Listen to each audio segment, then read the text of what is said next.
ما ننسخ من آية أو ننسها نأت بخير منها أو مثلها ألم تعلم أن الله على كل شيء قدير ألم تعلم أن الله له ملك السماوات والأرض وما لكم من دون الله من ولي ولا نصير صدق اللہ العظیم۔ ان آیات مبارکہ کا ترجمہ اگرچہ ہم کر چکے ہیں، لیکن اس کا جو اصل مفہوم ہے اور اس کا پس منظر ہے اس کو سمجھنا ضروری ہے۔ آپ کو معلوم ہے کہ اللہ کا دین آدم سے لے کر این دم تک ایک ہی ہے۔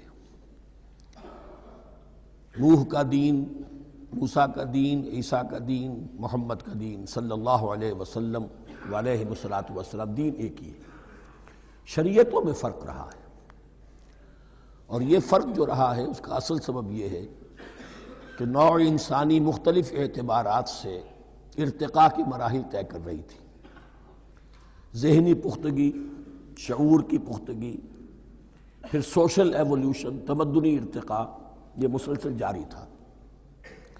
لہذا اس ارتقاء کے جس مرحلے میں رسول آئے اسی کی مناسبت سے ان کو تعلیمات دے دی گئیں۔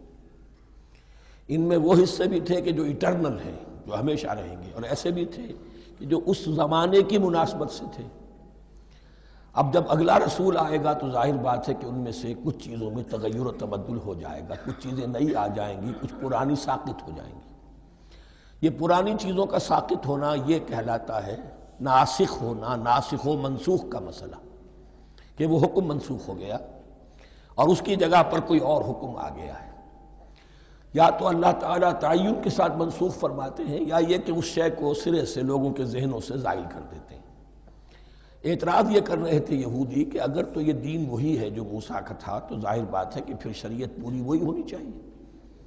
اس کے اعتراض کا جواب ہے جو یہاں دیا جا رہا ہے، اور یہی مسئلہ پھر قرآن میں بھی ہے۔ قرآن کی بھی تدریج کے ساتھ شریعت کی تکمیل ہوئی ہے۔ جیسا کہ میں نے پہلے عرض کیا تھا، شریعت کا بلو پرنٹ آپ کو سورہ بقرہ میں مل جائے گا آگے چل کر، لیکن شریعت کی تکمیل ہوئی ہے سورہ مائدہ میں۔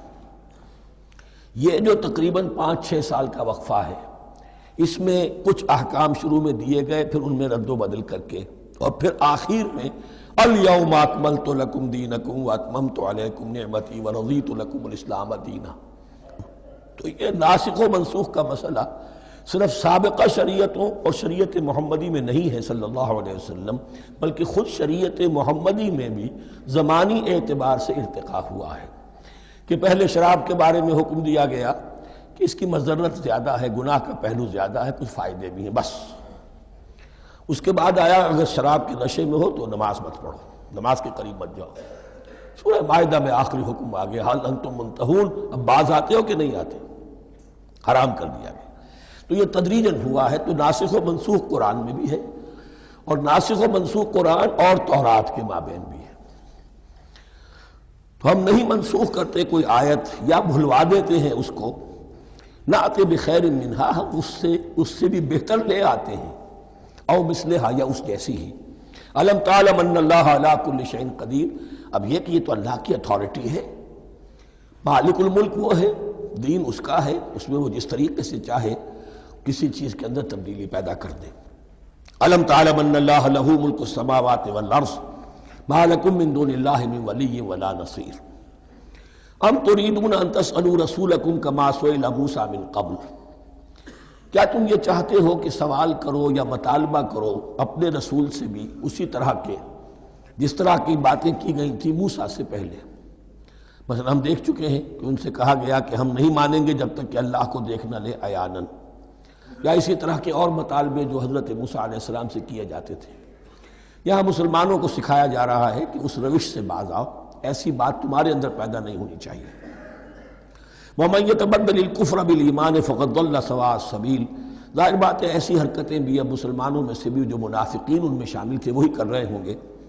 اس لیے فرمایا کہ جو کوئی ایمان کو ہاتھ سے دے کر کفر کو لے لے گا، یعنی منافق کیونکہ دو طرفہ ہوتا ہے، اب اس کا بھی امکان ہوتا ہے کہ یکسو ہو جائے کفر کی طرف، اور اس کا بھی امکان ہوتا ہے کہ بالآخر یکسو ہو جائے ایمان کی طرف۔ مذبذبین بین ذالک کی کیفیت میں جو مبتلا ہے، اس کے دو یہ امکانات ہیں۔ تو جو کفر کی طرف جا کر مستقل طور پر راغب ہو گیا اس کا ذکر ہے۔ ومن یتبدل الکفر بالایمان فقد ضل سواء السبیل، تو وہ تو سیدھی راہ سے بھٹک گیا۔ ود کثیر من اہل الکتاب لو یردونکم من بعد ایمانکم کفارا، اہل کتاب میں سے بہت سے لوگ ہیں جو چاہتے ہیں کہ کسی طرح لوٹا کر لے جائیں تمہیں تمہارے ایمان کے بعد، پھر کفار بنا دیں۔ یہ ایسے ہی ہے کہ جیسے کسی بلی کی دم کٹ جائے تو وہ یہ چاہے گی کہ ساری بلیوں کی دمیں کٹ جائیں تاکہ وہ کوئی علیحدہ سے نمایاں نہ رہے۔ تو وہ چاہتے تھے کہ یہ چیزیں جو ہیں ان کو واپس لے آیا جائے، اہل ایمان کو بھی کفر میں لے آیا جائے، حسدا من عند انفسہم، اور یہ ان کا طرز عمل ان کے حسد کی وجہ سے کہ کیوں یہ نعمت جو ہے ان کو دے دی گئی۔ من بعد ما تبین لہم الحق، اس کے بعد کہ ان پر حق بالکل واضح ہو چکا ہے، وہ جان چکے ہیں، پہچان چکے ہیں، کسی مغالطے میں نہیں ہے، غلط فہمی میں نہیں ہے۔ فاعفوا واصفحوا، یہ بہت اہم ہے مقام۔ تو اے مسلمانوں تم معاف کرتے رہو اور صرف نظر سے کام لو۔ اس کا اصل مطلب کیا ہے؟ ابھی تو چونکہ مدنی دور کا آغاز ہو رہا ہے، ابھی کشمکش کے اور کشاکش کے اور مقابلے کے اور تصادم کے بڑے سخت مراحل آ رہے ہیں۔ چونکہ تمہارا سب سے پہلا جو محاذ ہے وہ تو کفار مکہ کے خلاف ہے، سب سے بڑھ کر وہی آئیں گے، تم پر حملے کریں گے، جنگیں ہوں گی، تو فوری طور پر یہ جو آستین کے سانپ ہیں ان کو ابھی چھیڑو مت، جب تک یہ پڑے رہیں ڈورمنٹ، انہیں پڑا رہنے دو۔ ایک وقت آئے گا، یہاں یوں سمجھیے کہ یہ حکم دیا رہا ہے فی الحال انہیں چھیڑو مت، ان کے طرز عمل کے بارے میں زیادہ توجہ نہ دو، فاعفو، معاف کرتے رہو، درگزر کرتے رہو۔ اور وصفحو کہتے ہیں، صفح کہتے ہیں ایک طرف کا، یہ صفح ہے، یہ ورق ہے، صرف نظر کر لینا، دیکھا اندیکھا کر لینا، نظر انداز کر دینا، حتی یاتی اللہ بامرہ، یہاں تک کہ اللہ اپنا فیصلہ لے آئے۔ ایک وقت آئے گا کہ پھر مسلمانوں کو غلبہ آخری حاصل ہو جائے گا، اور جب جو یہ باہر کے دشمن ہیں ان سے تم نبٹ لو گے، پھر یہ کہ ان اندرونی دشمنوں کے خلاف بھی تمہیں آپ آزادی دی جائے گی کہ ان کو بھی ان کے کیفر کردار تک پہنچا دو۔ ان اللہ علی کل شیء قدیر، یقیناً اللہ ہر چیز پر قادر ہے۔ واقیموا الصلاۃ وآتوا الزکاۃ، نماز قائم رکھو، زکوٰۃ دیتے رہو۔ وما تقدموا لانفسکم من خیر تجدوہ عند اللہ، اور جو کچھ بھی تم خیر میں سے، بھلائی میں سے اپنے لیے آگے بھیجو گے، کوئی مال خرچ کر رہے ہو تو خرچ کہاں ہو گیا؟ وہ تو اللہ کے ہاں ڈپازٹ ہو گیا، جمع ہو گیا، تو ڈیوائن بینک کے اندر۔ وما تقدموا لانفسکم من خیر تجدوہ عند اللہ، اسے اللہ کے پاس پاؤ گے۔ ان اللہ بما تعملون بصیر، یقیناً جو کچھ تم کر رہے ہو اللہ اسے دیکھ رہا ہے۔ وقالوا لن يدخل الجنة الا من كان هودا او نصارى، اب دیکھیے جب یہ نئی امت اب تشکیل پا رہی ہے تو یہودی اور نصرانی جو ایک دوسرے کے دشمن تھے مسلمانوں کے مقابلے میں جمع ہو گئے، انہوں نے کہنا یہ شروع کیا وقالوا لن يدخل الجنة، ہرگز نہیں داخل ہوگا جنت میں، الا من كان هودا او نصارى، سوائے اس کے جو یا تو یہودی ہو یا نصرانی ہو۔ جیسے ہمارے ہاں بھی ہوتا ہے، اہل حدیث کے مقابلے میں دیوبندی بریلوی جمع ہو جائیں گے، چاہے وہ آپس میں ایک دوسرے کے ساتھ جو بھی ان کا بیر ہے وہ اپنی جگہ ہے۔ اسی طریقے سے اہل تشیع کے مقابلے میں شاید اور جو ہے اہل سنت کے لوگ جمع ہو جائیں۔ تو ایک کامن اینمی جب آ جاتا ہے تو پھر یہ ہے کہ وہ لوگ جن کے اپنے اندر بڑی کنٹرڈکشنز ہیں وہ پھر ایک متحدہ محاذ بناتے ہیں۔ وقالوا لن يدخل الجنة الا من كان هودا او نصارى تلك امانيهم، یہ لفظ دوبارہ آ گیا، یہ ان کی خواہشات ہیں، من گھڑت خیالات ہیں، ان کی وشفل تھنکنگ ہے۔ قل هاتوا برهانكم ان كنتم صادقين، کہو ان سے لاؤ کوئی دلیل اگر تم سچے ہو، دلیل کتاب سے لاؤ، کہیں تورات میں لکھا ہے یہ، کہیں یہ انجیل میں لکھا ہے، جو تورات اور جو انجیل تمہارے پاس ہے اسی میں سے دکھا دو کہ یہ لکھا ہوا ہو، کہیں لکھا ہوا نہیں۔ اب یہاں پر وہ یونیورسل ٹروتھ آ رہا ہے، بلا من اسلم وجہہ للہ وہو محسن، کیوں نہیں، ہر وہ شخص کے جو اپنا چہرہ اللہ کے سامنے جھکا دے اور وہ محسن ہو، اس کا رویہ صدق پر، سچائی پر، حسن کردار پر مبنی ہو، سر کا جھکانا منافقانہ نہ ہو، جزوی نہ ہو کہ کچھ مانا کچھ نہیں مانا. بلا من اسلم وجہہ للہ وہو محسن فلہ اجرہ عند ربہ، تو اس کے لیے اس کا اجر محفوظ ہے اس کے رب کے پاس. فلا خوف علیہم ولا هم یحزنون، نہ ان پر کوئی خوف ہوگا اور نہ ہی وہ حزن سے دوچار ہوں گے. یہ دوسری آیت ہے کہ جس سے کچھ لوگوں نے استدلال کیا ہے کہ ایمان بالرسالت ضروری نہیں ہے. اب دیکھیے اس کا جواب وہی ہوگا. نمبر ایک تو یہ، ہر جگہ پر ساری چیزیں بیان نہیں کی جایا کرتی. کوئی چیز کہیں بیان کی گئی، کوئی کہیں بیان کی گئی ہے. کتاب کو لینا ہے تو پوری کو پوری ایک کتاب کی حیثیت سے. دوسرا یہ کہ یہ سارا سلسلہ کرام جو ہے، جو دو بریکٹس کے مابین آ رہا ہے، اس میں پہلے سے ہے وَآمِنُوا بِمَا أَنزَلْتُ مُصَدِّقًا لِمَا مَعَكُمْ وَلَا تَكُونُوا أَوَّلَ كَافِرٍ بِهِ. تو وہ تو ضرب کھا رہی ہے اس پورے کے پورے مضامین کے سلسلے سے جو ان دو بریکٹوں کے درمیان آ رہا ہے. اب دیکھیے، ایک طرف تو ان کا کہنا یہ تھا کہ جنت میں داخل نہیں ہوگا مگر وہی جو یہودی ہو یا نصرانی ہو. اب عمل کیا ہے؟ وَقَالَتِ الْيَهُودُ لَيْسَتِ النَّصَارَىٰ عَلَىٰ شَيْءٍ، یہودی کہتے ہیں نصارہ کی کوئی حیثیت نہیں، کوئی بنیاد نہیں، کوئی جڑ نہیں. وقالت النصارى ليست اليهود على شيء، اور نصارہ کہتے ہیں کہ یہود کی کوئی بنیاد نہیں، بے بنیاد لوگ ہیں، کوئی حقیقت ان کی حقانیت ہے ہی نہیں.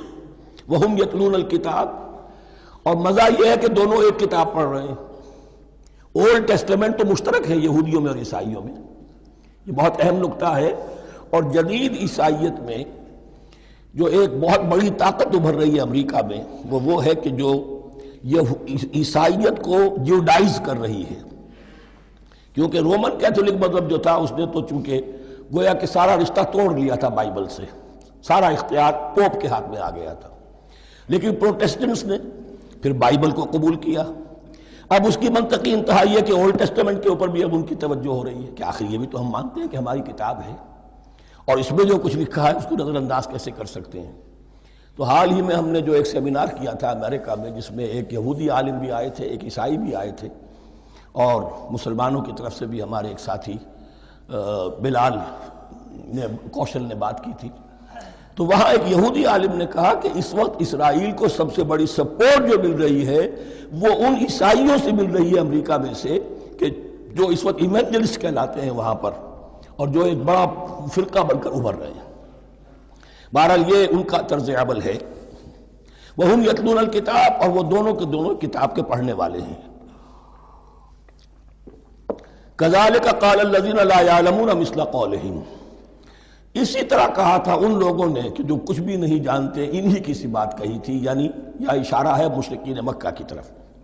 فَاللَّهُ يَحْكُمُ بَيْنَهُمْ يَوْمَ الْقِيَامَةِ فِيمَا كَانُوا فِيهِ يَخْتَلِفُونَ، تو اللہ تعالیٰ فیصلہ کر دے گا ان کے مابین قیامت کے دن ان تمام باتوں کا جن میں کہ یہ اختلاف کر رہے تھے. وَمَنْ أَظْلَمُ مِمَّنْ مَنَعَ مَسَاجِدَ اللَّهِ أَنْ يُذْكَرَ فِيهَا اسْمُهُ وَسَعَىٰ فِي خَرَابِهَا. اب دیکھیے یہاں جو بقیہ یہ آیات آ رہی ہیں، تو اگرچہ خطاب تو ہے وہ بریکٹس کے مابین، خطاب بنی اسرائیل، لیکن اب یہاں کچھ ریفرنسز اہل مکہ کی طرف شروع ہو گئے ہیں. اور اس کے بعد سے حضرت ابراہیم کا تذکرہ آئے گا، پھر تحویل قبلہ کا ذکر آئے گا. تحویل قبلہ میں ظاہر بات ہے کہ وہ قبلہ جو ہے وہ مشرکین مکہ کے قبضے میں تھا اس وقت. اس حوالے سے ریلیونٹ کچھ مضامین جو ہیں اس کی تمہید باندھی جا رہی ہے.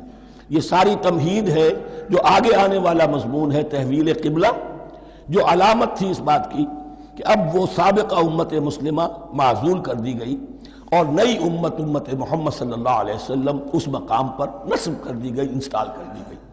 اس کے حوالے سے جو مسئلے اٹھیں گے اسی لیے قال الذین لا یعلمون مثل قولہم، میں نے عرض کیا کہ یہ مشرکین مکہ کی طرف اشارہ ہے. وَمَنْ أَظْلَمُ مِمَّنْ مَنَعَ مَسَاجِدَ اللَّهِ يُذْكَرَ فِيهَا اسْمُهُ، اس سے بڑھ کر ظالم کون ہوگا جو اللہ تعالیٰ کی مسجدوں سے لوگوں کو روکے کہ وہ اس میں اس کا نام لے سکے. چونکہ مشرکین مکہ نے مسلمانوں کو محروم کر دیا تھا حرم سے، اب وہاں جانے کی ان کو اجازت نہیں تھی. سن 6 میں حضور گئے بھی ہیں، تب بھی یہ کہ صلح حدیبیہ ہو گئی، واپس آنا پڑا، عمرہ کرنے کی اجازت نہیں ملی. سن 7 میں پھر ہوا ہے. تو یہ 7 برس بہت شاہ گزرے ہیں محمد الرسول اللہ صلی اللہ علیہ وسلم اور اہل ایمان پر. اب یہاں ذکر ہو رہا ہے ان کا، قریش کا۔ وَمَنْ أَظْلَمُ مِمَّنْ مَنَعَ مَسَاجِدَ اللَّهِ أَنْ يُذْكَرَ فِيهَا اسْمُهُ وَسَعَىٰ فِي خَرَابِهَا، اور وہ اس کی تخریب میں لگے ہوئے ہیں۔ یہ خراب تخریب سے اسی سے بنا ہے۔ یہ تخریب دو طرح کی ہوتی ہے، ایک ظاہری تخریب ہوتی ہے کسی مسجد کو گرا دینا، اور ایک ظاہری نہیں باطنی معنوی ہوتی ہے۔ وہ جو تخریب ہے وہ یہ ہے کہ توحید کی بجائے اسے شرک کا اڈا بنا دیا ہے۔ وہ تو دنیا کے بتکدوں میں پہلا وہ گھر خدا کا، ہم اس کے پاسباں ہیں، وہ پاسباں ہمارا، 360 بت رکھ دیے گئے اس گھر میں لا کر، جو ابراہیم نے تعبیر کیا تھا توحید خالص کے لیے۔ وَسَعَىٰ فِي خَرَابِهَا، یہ لفظ ذرا نوٹ کر لیجئے، یہ ایک حدیث میں بھی آیا ہے، بڑی دلدوز حدیث ہے، اور میں چاہتا ہوں کہ آپ اسے ذہن میں رکھیں۔ حضور نے فرمایا یوشک ان یاتی علی الناس زمان، اندیشہ ہے کہ لوگوں پر یعنی میری امت پر ایک زمانہ ایسا بھی آ جائے گا، اب گنتے جائیے، لا یبقى من الاسلام الا اسمہ، اسلام میں سے اس کے نام کے سوا کچھ نہیں بچے گا، ولا یبقى من القرآن الا رسمہ، قرآن میں سے اس کے رسم الخط، الفاظ اور حروف کے سوا کچھ نہیں بچے گا۔ اسی کی اللہ تعالیٰ نے ضمانت دی ہے، یہ محفوظ رہے گا رسم عثمانی۔ مساجدہم عامرۃ، ان کی مسجدیں آباد تو بہت ہوں گی، وہی خراب من الہدی، ہدایت سے خالی ہو جائیں گے۔ یہ خراب کے لفظ سے ہی خراب من الہدی، وعلماؤہم شر الناس تحت ادیم السماء، اور ان کے علماء آسمان کی چھت کے نیچے کی بدترین انسان ہیں۔ من عندہم تخرج الفتنۃ وفیہم تعود، فتنہ انہی کے اندر سے برآمد ہوگا اور انہی میں گھس جائے گا، یعنی ان کا کام فتنہ انگیزی، مخالفت، جنگ و جدال، بھڑکانا، اپنے اپنے فرقے کے لوگوں کے جذبات کو بھڑکاتے رہنا اور مسلمانوں کے اندر اختلافات کو ہوا دینا، یہی ان کا کام رہ جائے گا۔ آج جن کو ہم علماء کہتے ہیں ان کی عظیم اکثریت اس کیفیت سے دوچار ہو چکی ہے۔ جب مذہب اور دین پیشہ بن جائے تو کوئی خیر اس میں باقی نہیں رہتا۔ یہ دین اور مذہب پیشہ نہیں تھا، اسلام میں کوئی پیشوائیت نہیں، اسلام میں کوئی پاپائیت نہیں، اسلام میں کوئی برہمنزم نہیں، اسلام تو ایک کھلا، ہر شخص کتاب اللہ پڑھے، ہر شخص عربی سیکھے، ہر شخص کو امامت کے قابل ہونا چاہیے، ہر شخص اپنی بچی کا نکاح خود پڑھائے، ہر شخص اپنے والد کا جنازہ خود پڑھے۔ یہ جو ہم نے پیشہ بنا دیا ہے اور پھر انہیں پیسے دیتے، ظاہر بات ہے کہ پھر اس پیشے کے اندر تو پیشے میں عیب نہیں، رکھیے نہ فرہاد کو نام، پھر تو پیشہ میں تو جو کچھ پیشہ ورانہ چشمکیں ہوتی ہیں اور جو خباثتیں ہوتی ہیں وہ آتی ہیں۔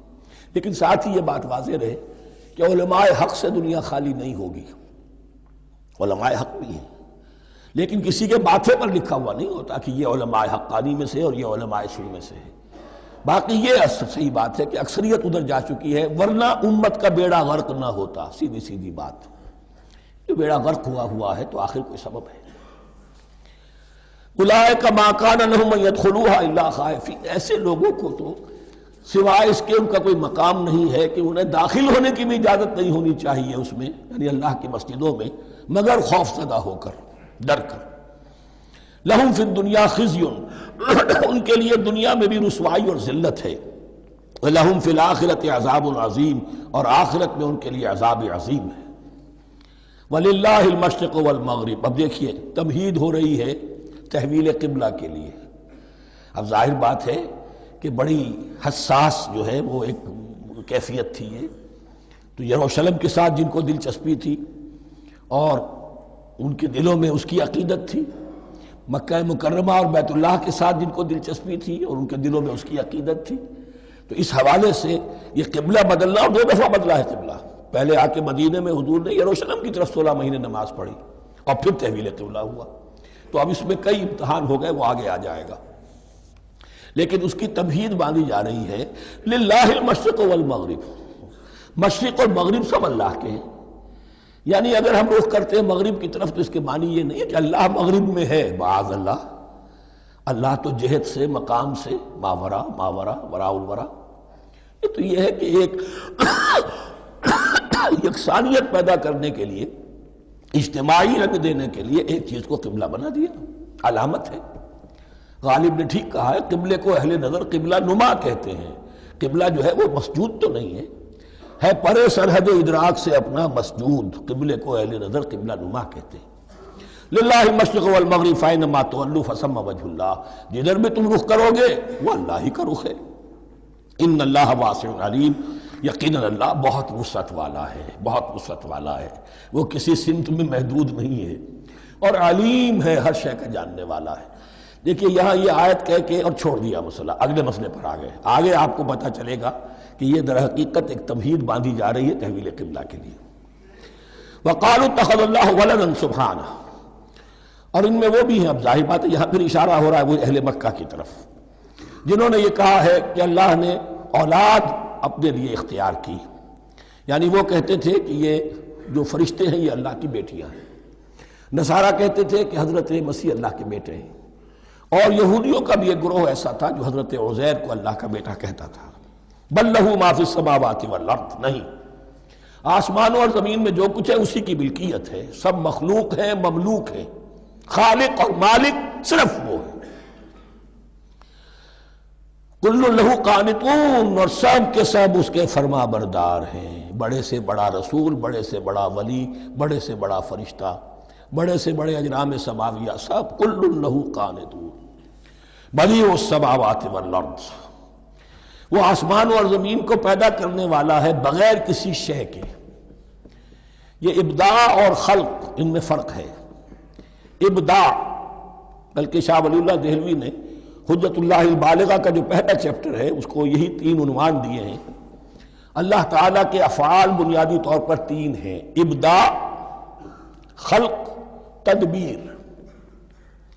ابداع ہے جسے انگریزی میں کہتے ہیں کریشن ایکس نہیلو، عدم محض سے کچھ بنا دیا، کچھ نہیں تھا اور بنا دیا، کن فیکون، یہ ابداع ہے۔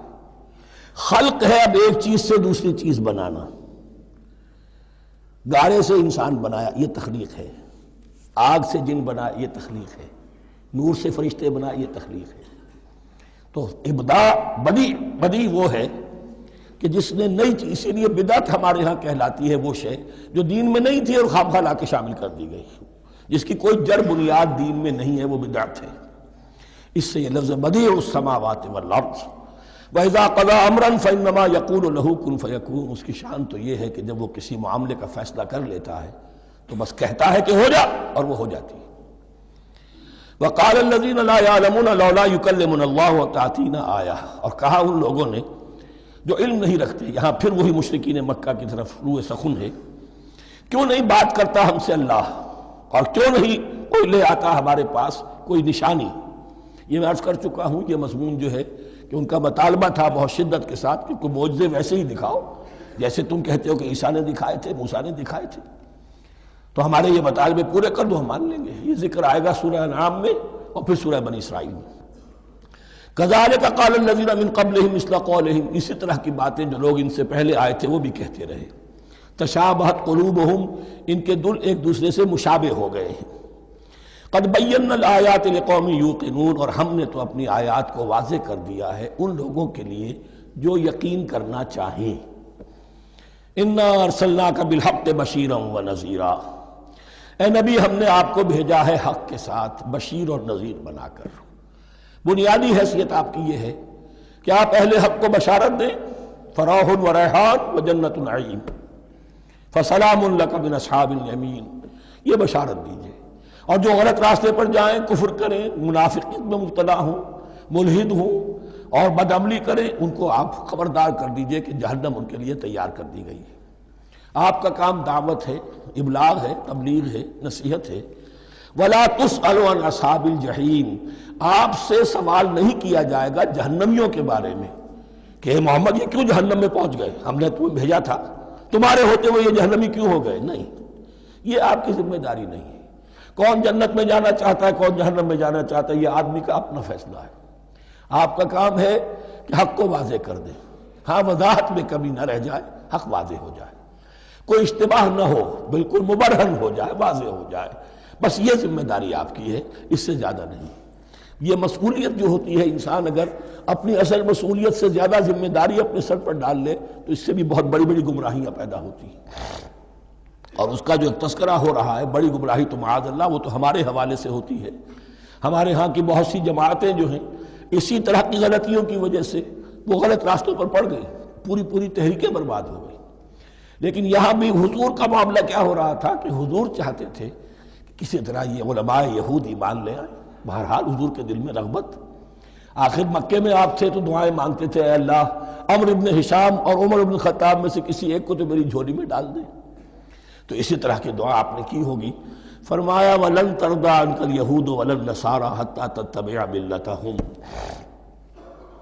اے نبی کسی مغالطے میں نہ رہیے، ہرگز راضی نہیں ہوں گے آپ سے نہ یہ یہودی اور نہ نصرانی، جب تک کہ آپ پیروی نہ کریں ان کی ملت کی۔ لہذا امید منقطع کر لیجیے، اس لیے کہ زیادہ امید ہو تو مایوسی ہو جاتی ہے۔ اقبال نے بہت خوب کہا ہے بندہ مومن کے بارے میں، جس کی امیدیں قلیل جس کے مقاصد جلیل۔ مقصد اونچا لیکن امید قلیل رکھیے، اللہ چاہے گا تو ہو جائے گا، نہیں چاہے گا تو میرا کام تو اپنی حد تک اپنا فرض ادا کر دینا ہے۔ اس سے زیادہ کی جو ہے خواہش اپنے دل میں پالیں گے، کسی اجلت پسندی میں گرفتار ہو جائیں گے، کہیں دائیں بائیں ہک اور کرک کے ذریعے سے کہیں پہنچنے کی کوشش کریں گے اور اپنے آپ کو بھی برباد کر لیں گے۔ لن ترضى عنك اليهود ولا النصارى حتى تتبع ملتهم قل ان هدى الله هو الهدى، کہہ دیجئے دیکھو ہدایت تو ہے اللہ کی ہدایت۔ وَلَئِنِ اتَّبَعْتَ أَهْوَاءَهُمْ، اور نبی آپ بھی کان کھول کر سن لیں، اگر آپ نے ان کی خواہشات کی پیروی کی، یہاں ہم جوڑ دیں گے الفاظ بالفرض بفرض محال، اگر آپ نے ان کی خواہشات کی پیروی کی کچھ چلو لے دو کر معاملہ کر لو، کچھ ان کی بات مانو، کچھ اپنی بات منوا لو۔ یہ مکے میں بھی قریش کی طرف سے بھی آیا تھا کہ کچھ اپنی بات منوا لیجئے، کچھ ہماری مانی، کمپرومائز کیجئے۔ اب ظاہر بات ہے کہ یہاں اب یہود کے ساتھ یہی معاملہ ہے۔ وَلَئِنِ اتَّبَعْتَ أَهْوَاءَهُمْ بَعْدَ الَّذِي جَاءَكَ مِنَ الْعِلْمِ مَا لَكَ مِنَ اللَّهِ مِنْ وَلِيٍّ وَلَا نَصِيرٍ، اور اگر بفرض محال آپ نے پیروی کی ان کی خواہشات کی، اس کے بعد کہ آپ کے پاس علم آ چکا، تو نہیں ہوگا کوئی بھی اللہ کے مقابلے میں آپ کے لیے کوئی مددگار یا حمایتی۔ معاذ اللہ معاذ اللہ، حق کی تلوار بڑی ننگی ہے، اور یہاں اللہ کا عدل یہ فرد سے فرد تک بدلتا نہیں ہے، نہ امت سے امت کی طرف بدلے گا، قوم اور کسی اور قوم سے ایک معاملہ کسی دوسری قوم سے کوئی اور معاملہ نہیں۔ اللہ کے اصول ہیں، اللہ کے قوانین ہیں، اس کی فطرت ہے، فطرت اللہ التی فطر الناس علیہا، پھر یہ کہ اس کی سنت ہے، لن تجد لسنت اللہ تحویلا ولن تجد لسنت اللہ تبدیلا۔ الذین آتیناہم الکتاب یتلونہ حق تلاوتہ، وہ لوگ کہ جنہیں ہم کتاب دیتے ہیں وہ اس کی تلاوت کرتے ہیں جیسا کہ اس کی تلاوت کا حق ہے۔ اس پر میں نے اپنے کتابچے میں بحث کی ہے، تلاوت کا اصل حق کیا ہے۔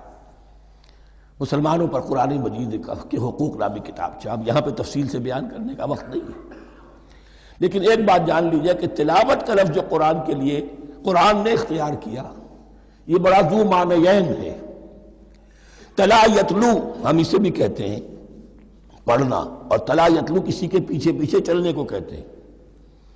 والشمس وضحاها والقمر اذا تلاها، سورج کے بعد پیچھے آتا ہے چاند۔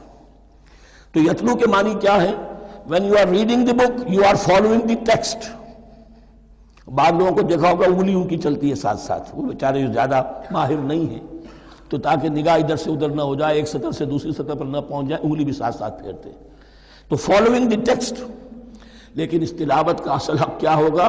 جب آپ اس کتاب کو فالو کریں، اسے اپنا امام بنائیں، اس کے پیچھے چلیں، اس کا اتباع کریں، اس کی پیروی کریں، جس کی کہ دعا ہم کرتے ہیں وَاجْعَلْهُ لَنَا إِمَامًا وَنُورًا وَهُدًى وَرَحْمَةً، تو اللہ تو بنائے گا ہمارا امام اس کو اسی وقت جب کہ ہم فیصلہ کر لیں کہ ہم اس کتاب کے پیچھے چلیں گے۔ الذین آتیناہم الکتاب یتلونہ حق تلاوتہ اولئک یؤمنون بہ، جو اللہ کی کتاب کی تلاوت کا حق ادا کریں اور اس کی پیروی بھی کریں، وہی ہیں جو اس پر ایمان رکھتے ہیں۔ جو نہ تلاوت کا حق رکھتے ہوں ادا کریں، نہ پیروی کریں، وہ دعویٰ کریں کہ ہمارا ایمان ہے تورات پر اور کتاب پر، تو یہ دعویٰ جو ہے جھوٹا دعویٰ ہے۔ میں وہ حدیث آپ کو سنا چکا ہوں، ما آمن بالقرآن من استحل محارمہ، جس شخص نے قرآن کی کسی حرام کردہ شے کو اپنے لیے حلال کر لیا، اس کا قرآن پر کوئی ایمان نہیں۔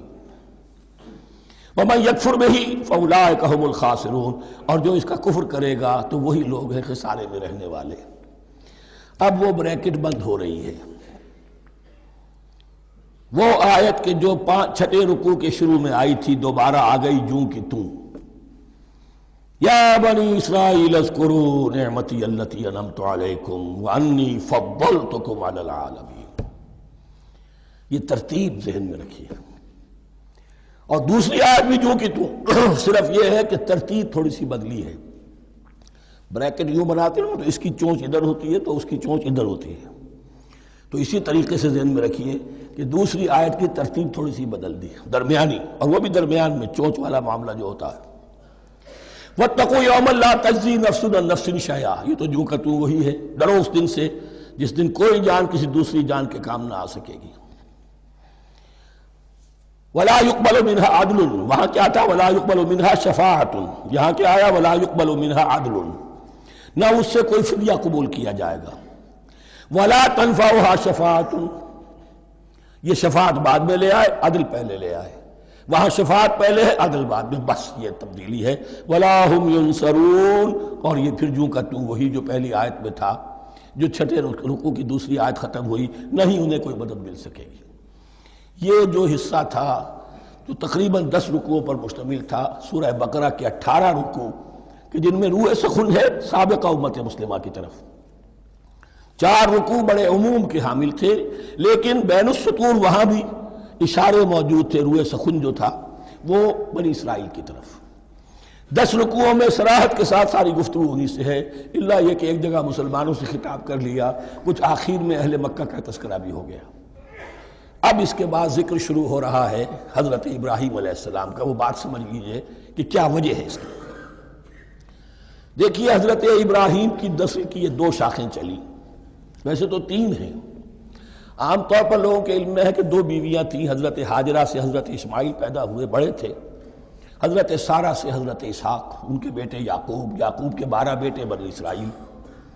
حضرت اسماعیل کو حضرت ابراہیم نے آباد کیا خانہ کعبہ کے پاس لا کر، بوادٍ غیر ذی زرع، تو وہاں یہ جو ایک نسل چلی۔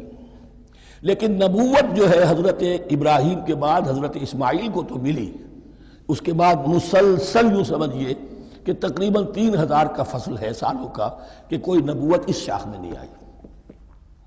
نبوت کا سلسلہ چلا دوسری شاخ میں، حضرت یعقوب، حضرت اسحاق، حضرت یعقوب، حضرت یوسف، چلتے جائیے، اور پھر حضرت موسیٰ اور عیسیٰ سے شروع ہو کر حضرت موسیٰ اور ہارون سے شروع ہو کر حضرت عیسیٰ اور یحییٰ تک 1400 برس مسلسل۔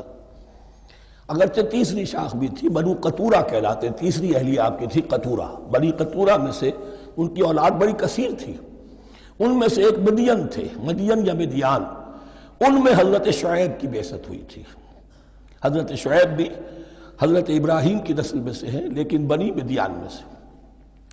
بہرحال اب چونکہ حضور کی بعثت ہوئی بنی اسماعیل میں، ادھر بنی اسرائیل ہیں، ان سے یہ خطاب ہو رہا ہے سابقہ امت مسلمہ، اور اب یہ امامت الناس منتقل ہونے والی ہے بنی اسرائیل سے بنی اسماعیل کو۔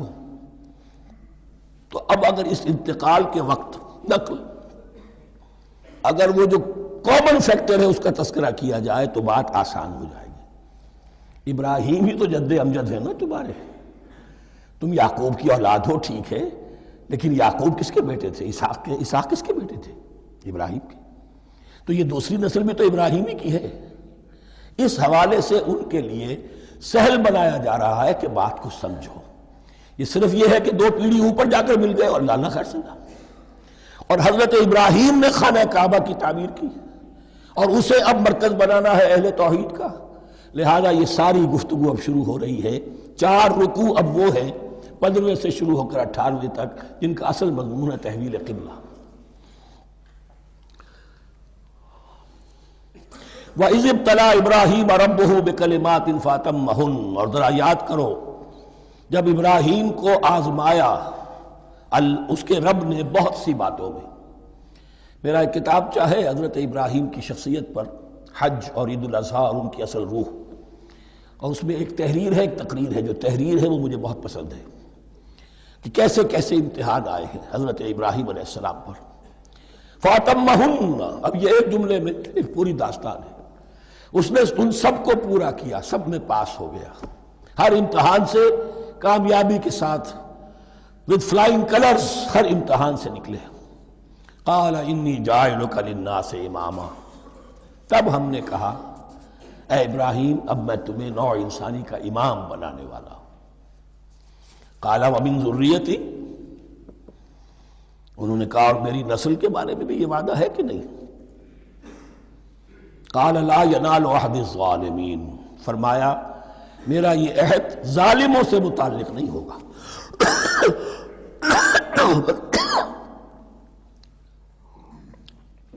مطلب کیا ہوا کہ تمہاری نسل میں سے جو صاحب ایمان ہوں گے، نیک ہوں گے، سیدھے راستے پر چلیں گے، ان سے ہمارا وعدہ ہے، لیکن نسلیت کی بنیاد پر نہیں ہے کہ جو بھی تمہاری نسل میں سے لازماً وہ اس وعدے کا مصداق بن جائے.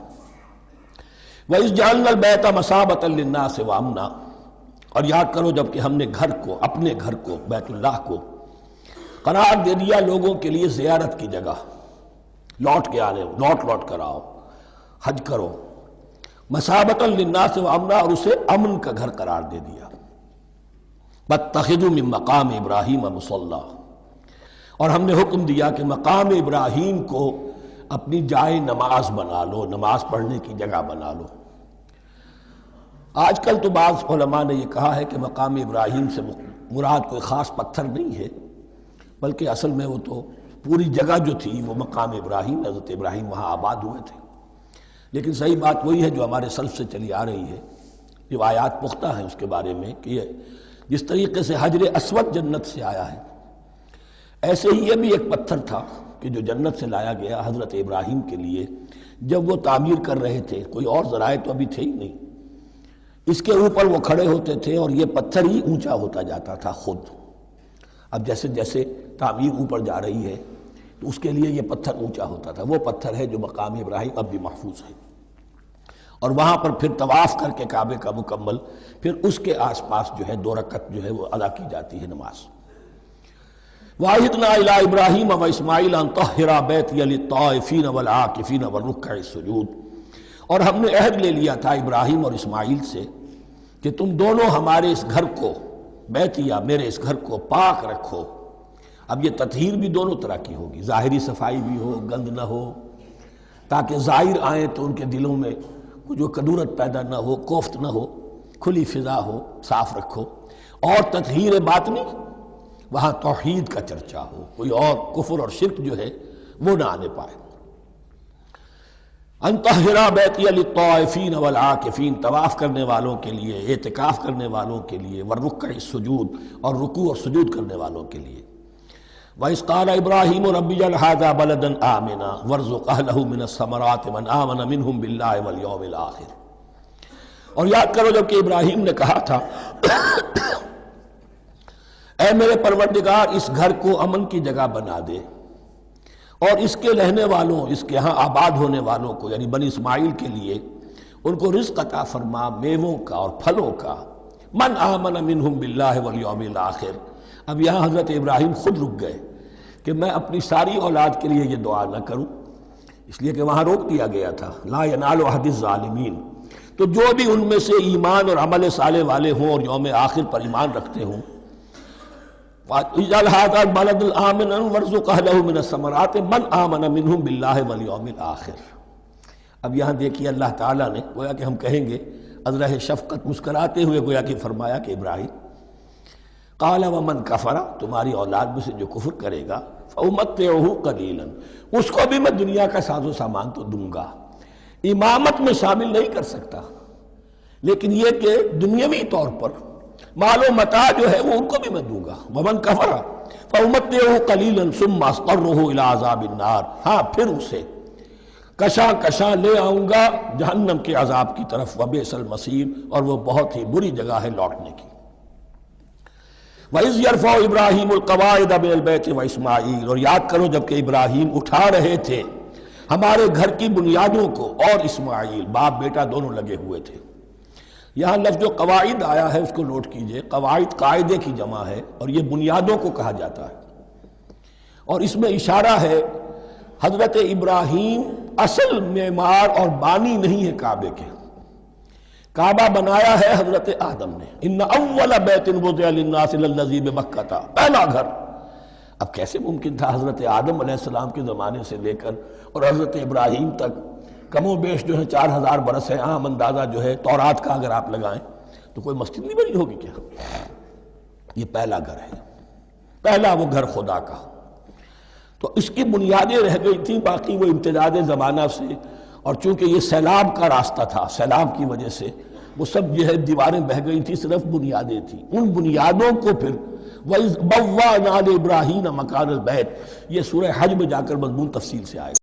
اب میں آئے گا کہتا ہوں، آ چکا ہے حقیقت کے اعتبار سے، اس لیے کہ یہ ساری مکی صورتیں ہیں جو نازل ہو چکی ہیں سورہ بقرہ سے بہت پہلے۔ تو جب وہ ان بنیادوں کو اٹھا رہے تھے تو دعائیں مانگ رہے تھے، ربنا تقبل منا انک انت السمیع العلیم، اے رب ہماری اس کوشش کو، ہماری اس مشقت کو، محنت کو قبول فرما۔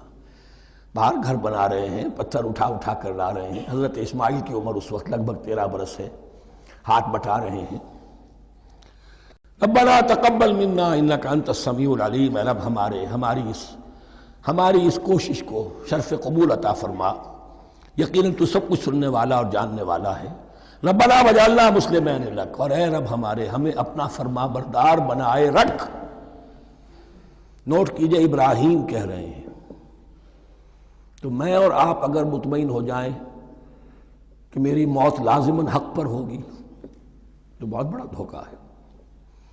ڈرتے رہنا چاہیے، اللہ کی پناہ طلب کرتے رہنا چاہیے۔ ربنا وجعلنا مسلمین لک، اے اللہ ہم دونوں کو اپنا فرما بردار بنائے رکھ، ومن ذریتنا امۃ مسلمۃ لک، اور ہم دونوں کی نسل میں سے اٹھائیو برپا کی جو ایک امت جو تیری فرما بردار امت ہو۔ وارنا مناسکنا، اور اے پروردگار تیرا گھر تو ہم نے یہ بنا دیا، اب اس کے جو رسومات ہیں وہ ہمیں سکھا، جو مناسک حج ہیں، ارنا مناسک، اب کیسے حج کریں، کیا آداب ہوں گے، طواف کیسے ہوگا، کیا کریں گے۔ وتب علینا، اور ہم پر اپنی شفقت کی نظر فرما، انک انت التواب الرحیم، یقیناً تو ہی ہے بہت ہی زیادہ توبہ کا قبول فرمانے والا اور شفقت کے ساتھ رجوع کرنے والا اور رحم فرمانے والا۔ ربنا وبعث فیہم رسولا منہم،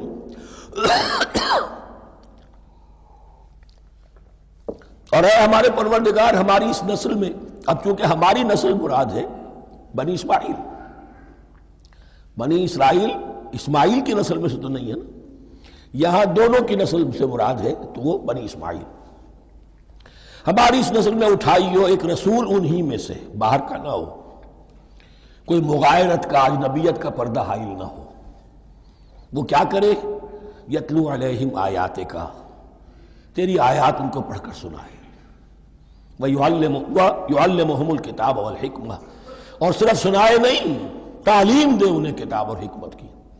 صرف سنا دینا تو بہت آسان کام ہے، سکھانا، تعلیم دینا، دلوں میں بٹھانا، اور حکمت، وَيُزَكِّيهِمْ، اور ان کو پاک کرے، ان کا تزکیہ کرے، ان کے دلوں میں تیری محبت اور آخرت کی طلب کے سوا کوئی طلب باقی نہ رہنے دے۔ انک انت العزیز الحکیم، یقیناً پروردگار تو ہی ہے زبردست اور کمال حکمت والا۔ وَمَن يَرْغَبُ عَن مِّلَّةِ إِبْرَاهِيمَ إِلَّا مَن سَفِهَ نَفْسَهُ، اور ایسا شخص کون سا ہوگا جو ابراہیم کے طریقے سے منہ موڑے۔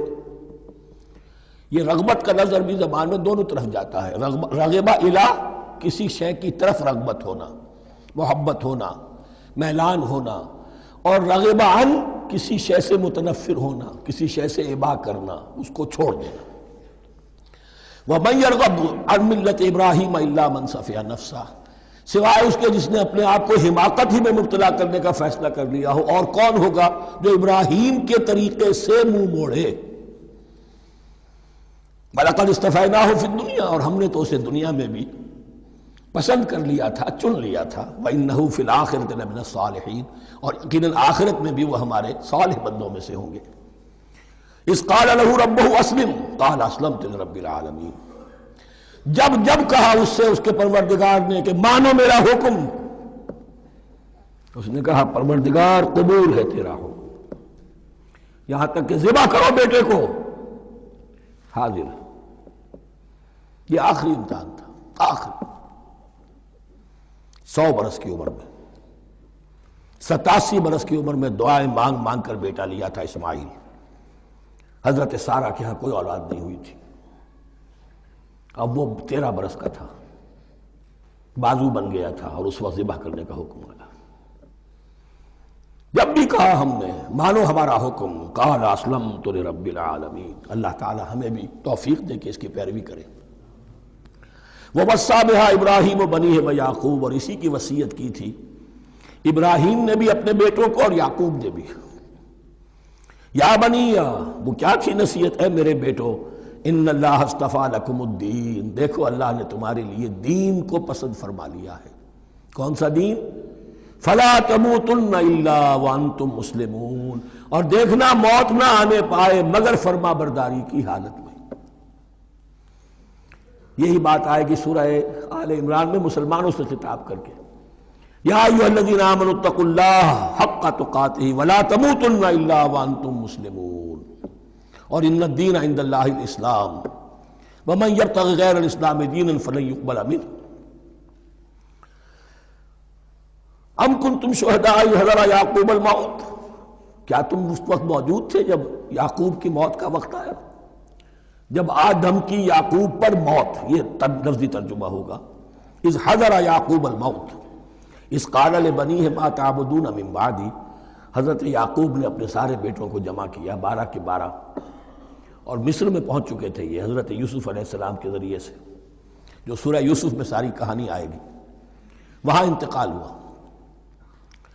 تو انہوں نے اپنے بیٹوں کو جمع کیا. اذ قال لبنیہ ما تعبدون من بعدی، میرے بعد تم کس کی پوجا کرو گے، کس کی پرستش کرو گے؟ یہ بات نہیں تھی کہ انہیں معلوم نہیں تھا، لیکن یہ کہ ایک میثاق، قول و قرار اور پختہ کرنے کے لیے. قالوا نعبد الہک و الہ آبائک ابراہیم و اسماعیل و اسحاق، انہوں نے کہا کہ ہم پوجیں گے، بندگی کریں گے، پرستش کریں گے آپ کے معبود کی اور آپ کے آبا ابراہیم، اسماعیل اور اسحاق کے معبود کی. اور یہ کوئی مختلف معبود نہیں ہے، الہ واحدہ، وہ تو ایک ہی الہ ہے. وَنَحْنُ لَهُ مُسْلِمُونَ، ہم اس کے لیے اس کے سامنے سر جھکاتے ہیں، اسی کی فرما برداری کا اقرار کرتے ہیں. تِلْكَ أُمَّةٌ قَدْ خَلَتْ، یہ آیت 2 مرتبہ آئے گی اسی رکوع میں. یہ ایک گروہ تھا انسانوں کا جو گزر گیا، ابراہیم، اسماعیل، اسحاق، یعقوب، ان کی اولاد. قد خلت، وہ گزر گئے. لہا ما کسبت ولکم ما کسبتم، ان کے لیے تھا جو انہوں نے کمایا، اور تمہارے لیے ہوگا جو تم کماؤ گے. یعنی یہاں پدرم سلطان بود کا کوئی مقام نہیں ہے. ہر شخص کے لیے اپنا عمل، اپنا ایمان، اپنی کمائی. وَلَا تُسْأَلُونَ عَمَّا كَانُوا يَعْمَلُونَ، تم سے یہ نہیں پوچھا جائے گا کہ وہ کیا کرتے تھے، تم سے پوچھا جائے گا تم کیا کر کے لائے ہو. تو راچے ہے پدرم سلطان بود، تو راچے ہے. تم کیا ہو بھائی، تو اپنی بات کرو، باپ تمہارا سلطان تھا، ہوگا. وَقَالُوا كُونُوا هُودًا أَوْ نَصَارَىٰ تَهْتَدُوا، لیکن اس پس منظر میں اب ان کی خباثت کو نمایاں کیا جا رہا ہے کہ یہ تو تھی وصیت ابراہیم کی اور یعقوب کی، اور اس وقت کے یہود و نصارہ کا کیا رویہ ہے؟ قَالُوا كُونُوا هُودًا أَوْ نَصَارَىٰ تَهْتَدُوا، وہی متحدہ محاذ حضور کے خلاف. یا تو یہودی، انہوں نے کہا کہ یا یہودی ہو جاؤ یا نصرانی تو ہدایت پر ہو جاؤ گے. قُلْ بَلْ مِلَّةَ إِبْرَاهِيمَ حَنِيفًا، کہہ دیجئے نہیں، بل نتبع، ہم تو نتبع یہاں پر محذوف مانی ہے، بل نتبع ملت ابراہیم حنیفا، نہیں ہم تو پیروی کریں گے ابراہیم کے طریقے کی بالکل یکسو ہو کر. وما کان من المشرکین، اور وہ مشرکوں میں سے نہیں تھے. قولوا آمنا باللہ، اب یہاں مسلمانوں کو حکم دیا جا رہا ہے. دیکھو تم ان کے جو کچھ وہ کہتے ہیں اس کے جواب میں تم یہ کہو، قولوا کہو آمنا باللہ، ہم ایمان رکھتے ہیں اللہ پر، وما انزل الینا، اور جو کچھ نازل کیا گیا ہماری جانب، وما انزل الی ابراہیم و اسماعیل و اسحاق و یعقوب، اور جو کچھ نازل کیا گیا ابراہیم اور اسماعیل اور اسحاق اور یعقوب کی طرف، والاسباط، اور ان کی اولاد کی طرف، وما اوتی موسیٰ و عیسیٰ، اور جو کچھ دیا گیا موسیٰ کو اور عیسیٰ کو، وما اوتی النبیون من ربہم، اور جو کچھ دیا گیا تمام نبیوں کو ان کے رب کی طرف سے. لا نفرق بین احد منہم، ہم ان میں سے کسی کے مابین تفریق نہیں کرتے، ہم سب کو مانتے ہیں. دیکھیے ایک ہے تفضیل، کسی کو ایک کو زیادہ افضل سمجھنا دوسرے سے، یہ اور بات ہے. وہ تو سورہ آل عمران میں آئے گا تلک الرسل فضلنا بعضهم علی بعض. تفریق یہ کہ ایک کو مانے ایک کو نہ مانے. ان رسولوں میں سے ایک کا انکار سب کا انکار ہے. لا نفرق بین احد منہم ونحن له مسلمون، اور ہم نے تو اسی کی فرما برداری کا قلادہ اپنی گردن میں ڈال دیا ہے. فَإِنْ آمَنُوا بِمِثْلِ مَا آمَنْتُمْ، پھر اے مسلمانوں اگر یہ بھی ایمان لائیں یہود اور نصارہ بالکل اسی طرح جیسے تم ایمان لائے ہو، نو کمپرومائز، ٹھیک ٹھیک وہی دین اختیار کریں، وہی راستہ جو کہ محمد کے ذریعے سے تمہیں دیا گیا صلی اللہ علیہ وسلم. فَإِنْ آمَنُوا بِمِثْلِ مَا آمَنْتُمْ بِهِ فَقَدْ اهْتَدَوْا، تب وہ ہدایت پر ہوں گے. وَإِنْ تَوَلَّوْا، اور اگر وہ پیٹھ موڑ لیں، فَإِنَّمَا هُمْ فِي شِقَاقٍ، تو اس کے معنی یہ ہیں کہ وہ زدم زدہ میں اور دشمنی کے اندر وہ مبتلا ہو چکے ہیں. فَسَيَكْفِيكَهُمُ اللَّهُ، تو اے نبی آپ کے لیے ان کے مقابلے میں اللہ کافی رہے گا، آپ فکر نہ کریں. آپ کسی کمپرومائز کی دعوت کی طرف توجہ ہی نہ دیں. کچھ دو کا معاملہ سوچیں بھی نہ، ان کی مخالفتوں سے آپ مرعوب نہ ہوں، ان کی دھمکیوں کا کوئی اثر نہ لیں. فَسَيَكْفِيكَهُمُ اللَّهُ، اللہ کافی رہے گا آپ کے لیے ان سب کے مقابلے میں. وَهُوَ السَّمِيعُ الْعَلِيمُ، اور یقیناً وہ سب کچھ سننے والا اور جاننے والا ہے. ایسا نہیں ہے کہ اسے معلوم نہ ہو کہ آپ اس وقت کن حالات میں ہیں، کیسی مشکلات میں ہیں، کس طرح کی نازک صورتحال دن بدن جو ہے شکل بدل رہی ہے، لیکن آپ قائم رہیں. یہ ہے جگہ جہاں پر خون پڑا ہوا ہے، اس نسخے میں جو حضرت عثمان تلاوت فرما رہے تھے، اور اس وقت باغیوں نے انہیں شہید کیا ہے. ان کی زوجہ محترمہ نائلہ، انہوں نے بچانا چاہا ہے تو ان کی انگلیاں کٹ گئیں، اور خون جو ہے وہ فَسَيَكْفِيكَهُمُ اللَّهُ، ان الفاظ پر وہ خون پڑا ہے، وہ دھبا اب بھی موجود ہے. وَهُوَ السَّمِيعُ الْعَلِيمُ، اور وہ سب کچھ سننے والا اور جاننے والا ہے. صبغۃ اللہ، کیا معنی یہاں پر بھی ایک آپ کو محذوف ماننا ہوگا. اخترنا صبغۃ اللہ، ہم نے تو اختیار کر لیا ہے اللہ کے رنگ کو. وَمَنْ أَحْسَنُ مِنَ اللَّهِ صِبْغَةً وَنَحْنُ لَهُ عَابِدُونَ، اور اللہ سے بہتر رنگ کس کا ہوگا، اور ہم تو بس اسی کی بندگی، اسی کی پرستش کرنے والے ہیں. قُلْ أَتُحَاجُّونَنَا فِي اللَّهِ وَهُوَ رَبُّنَا وَرَبُّكُمْ، اے نبی ان سے کہیے کہ کیا تم ہم سے محاجہ کر رہے ہو، حجت بازی کر رہے ہو، جھگڑ رہے ہو، دلیل بازی کر رہے ہو اللہ کے بارے میں؟ وَهُوَ رَبُّنَا وَرَبُّكُمْ، وہ تو ہمارا رب بھی ہے تمہارا رب بھی ہے. رب تو ایک ہے، رب بھی ایک، اس کا دین بھی ایک. ہاں شریعتوں میں فرق ہوا. قُلْ أَتُحَاجُّونَنَا فِي اللَّهِ وَهُوَ رَبُّنَا وَرَبُّكُمْ وَلَنَا أَعْمَالُنَا وَلَكُمْ أَعْمَالُكُمْ، رب تو ہمارا بھی وہ تمہارا بھی وہ، البتہ ہمارے لیے ہوں گے ہمارے عمل، تمہارے لیے ہوں گے تمہارے عمل. وَنَحْنُ لَهُ مُخْلِصُونَ، اور ہم تو اس کے لیے اپنے آپ کو خالص کر لینے والے ہیں. یہ ذرا 3 الفاظ یہاں پہ نوٹ کر لیجئے، یہ میرے اور آپ کے لیے لمحہ فکریہ ہیں.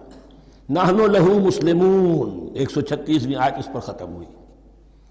ہم اس کے سامنے سر تسلیم خم کرتے ہیں، ان میں سے تو ہم بھی شامل ہیں. نحن لہو عابدون، آیت نمبر 138. ہم اس کی بندگی کرنے والے ہیں، اسی کی بندگی کرنے والے ہیں. تو صرف اسلام نہیں، عبادت اور ٹوٹل عبادت، ٹوٹل بندگی، پوری زندگی میں اس کے ہر حکم کی پیروی اور اطاعت۔ اس سے آگے بات آئی وَنَحْنُ لَهُ مُخْلِصُونَ، یہ عبادت اخلاص کے ساتھ نہیں ہے تو منافقت ہے۔ اس عبادت سے کوئی دنیا کی منفعت پیش نظر نہ ہو، سوداگری نہیں، یہ عبادت خدا کی ہے۔ دنیا بنانا، دنیا کمانا، دین کو ذریعہ بنانا، اس سے بڑا، اس سے بڑی اور اس سے گری ہوئی کوئی حرکت نہیں۔ اخلاص، حضور نے فرمایا من صلی یرائی فقد اشرکا ومن صام یرائی فقد اشرکا ومن تصدق یرائی فقد اشرکا، جس نے نماز پڑھی دکھاوے کے لیے اس نے شرک کیا، جس نے روزہ رکھا دکھاوے کے لیے اس نے شرک کیا، اور جس نے صدقہ خیرات دیا دکھاوے کے لیے اس نے شرک کیا۔ وَنَحْنُ لَهُ مُخْلِصُونَ، نَحْنُ لَهُ مُسْلِمُونَ، نَحْنُ لَهُ عَابِدُونَ، نَحْنُ لَهُ مُخْلِصُونَ۔ اللهم ربنا اجعلنا منهم، اللهم ربنا اجعلنا منهم۔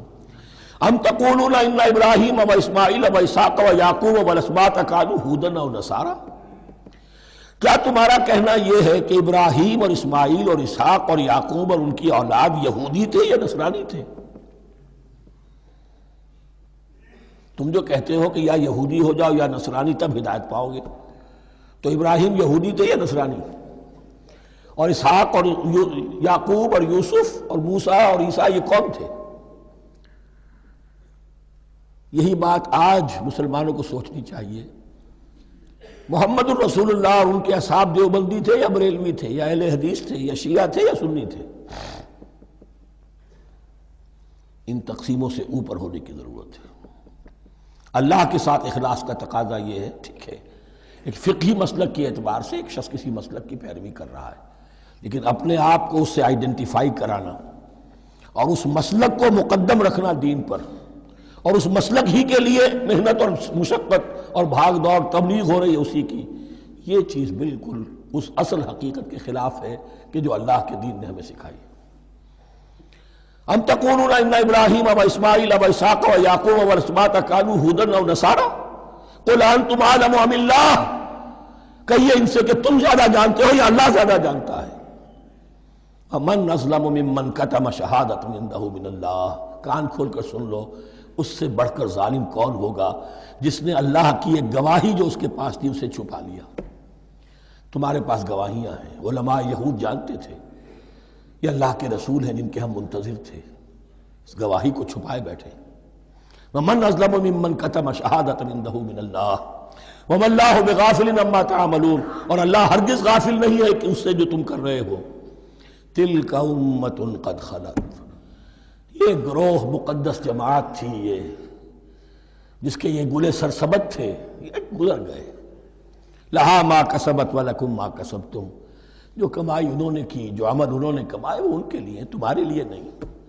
تمہارے لیے وہ ہوگا جو تم کماؤ گے۔ ولا تسألون عما كانوا يعملون، اور تم سے ان کے عمل کے بارے میں نہیں پوچھا جائے گا کہ انہوں نے کیا کیا، تم سے سوال یہ ہوگا کہ تم نے کیا کیا۔ بارک اللہ لی ولکم فی القرآن العظیم ونفعنی وإیاکم بالآیات والذکر الحکیم۔